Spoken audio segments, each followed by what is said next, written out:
Setahun sudah, Komite Reforma Agraria Sumatera Selatan yang disingkat KRAS mendorong agar terwujudnya reforma agraria di Sumsel dengan melalui 10 kasus konflik agraria di 8 kabupaten kota. Terkait hal itu, KRAS menggelar diskusi evaluasi refleksi reformasi agraria di Aula Sekretariat PWNU Sumsel, Rabu 27 Januari 2021. Gubernur Sumatera Selatan Haji Herman Deru melalui PLT Asisten Pemerintah dan Kesra Dr. Andes Haji Edward Chandra MH sebagai narasumber acara ini menyampaikan. Menurutnya, apa yang dilakukan KRAS, pemerintah provinsi sangat mengapresiasi dalam melakukan refleksi dan evaluasi reforma agraria khususnya di Sumsel ini. Edward mengatakan melalui pertemuan ini pihaknya berharap masukan-masukan untuk bersinergi dengan Pemprov melalui gugus tugas reforma agraria. Sementara Dedek Caniago, selaku Sekjen KRAS usai diskusi menyampaikan tentang ketimpangan penguasaan tanah yang berujung munculnya konflik. Menurutnya, ketimpangan tanah itu ada di reforma agraria.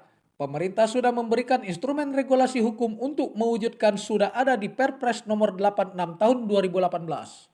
Ia mengatakan Perpres tersebut mengatur bagaimana mewujudkan reforma agraria soal ketimpangan penguasaan atas tanah. Pada tempat yang sama, Ki Edi Susilo sebagai Sekjen Serikat Tani Nasional Sumsel yang merupakan bagian dari anggota KRAS berharap setidaknya permasalahan agraria ini ada solusi dan tidak serta-merta langsung digiring ke arah pidana. Menurut dia, jauhi dulu logika hukum seperti itu. Ki Edi menyebutkan soal reforma agraria itu bahwa tanah itu salah satu fungsinya untuk dimanfaatkan sebagai fungsi sosial. Artinya, menurut Ki Edi, tanah terlantar itu harus dimanfaatkan kalau memang ada subjek dan objeknya. Ki Edi juga menjelaskan bahwa pihak Pemprov mengakui dari 9 juta hektar lahan di Provinsi Sumatera Selatan hanya 1 juta hektar yang dikuasai oleh rakyat. Selebihnya dikuasai oleh korporasi. Menurut dia, artinya hanya 1 juta yang dikuasai oleh penduduk yang sangat banyak ini. Enggak, kita jauhi dulu lah logika-logika hukum itu, gitu kan, bahwa kita kembali ke pengertian soal reforma agraria itu, bahwa tanah itu salah satu fungsinya itu bisa dimanfaatkan untuk fungsi sosial. Artinya tanah-tanah terlantar itu ya harus dimanfaatkan kalau memang subjek objeknya ada, masyarakat yang mengelola itu ada, ya sudah dikelola gitu kan. Jauhi dulu logika-logika kriminal dan lain sebagainya. Itu hak rakyat untuk mendapatkan akses tanah, kira-kira begitu.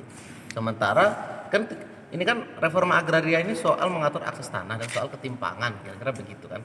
Nah, ketimpangannya ini sangat timpang sekali gitu. Tadi kan sudah dijelaskan dengan tegas-tegas ya oleh pihak pemerintah bahwa dari 9 juta hektar tanah di Provinsi Sumatera Selatan hanya 1 juta hektar yang dikuasai oleh rakyat, gitu kan.